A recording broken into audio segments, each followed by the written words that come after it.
Good morning po mga boss. Ngayon po ay 3:45 ng umaga. Nagkaroon na naman po ng isang pagbabago ang behavior ng aking mga alaga. Dahil sumobra po ang ingay na naman.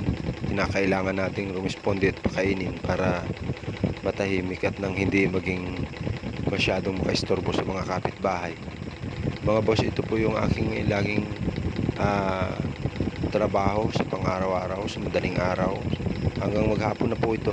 Ito yung sinasabing para ka na rin isang empleyado na talagang gagampanan mo ang kada oras, kada minuto, lalo tigit sa paglilinis ng mga dumi.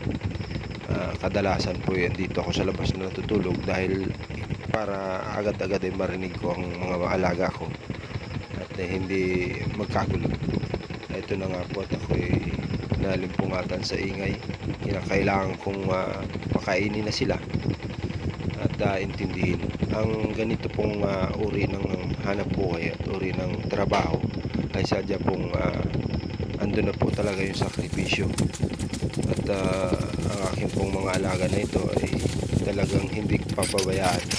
Ang hindi ko lang po kayang gampanan ay ang pagbili ng pagkain kasi wala po ako, talagang sagad po ako.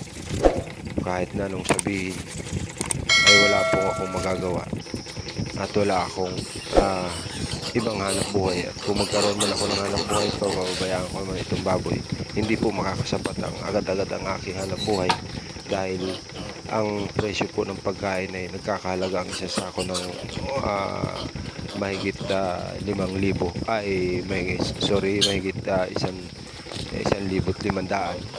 Kaya po ako po ay pinopokus ko na lang sa trabaho at ginagarantiya ko po na sisiguraduhin kong maayos at sisiguraduhin kong mabibigyan ko ng tamang pagkain, ng pagpapakain at paglilinis ay sa babayang ito.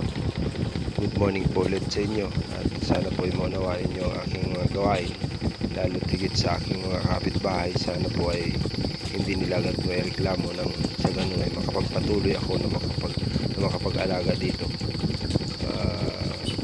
Shout out po sa aking mga viewer, bagamat ako po ay biglang bumaba sa YouTube at inabot ng mahigit 1 taon na hindi na monetize, pero patuloy pa rin po akong mag-upload at ito po ay hindi ko hinahangad na ma-monetize, kundi ang ginagawa ko na lang ay maging palipas oras o tanggal stress. Ito na lang po ang aking libangan.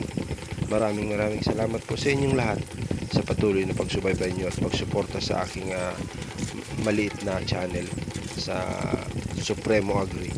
At ito pong si Supremo ay patuloy din pong gagawa ng paraan upang mabigyan kayo ng panoorin at mabigyan kayo ng tulong kung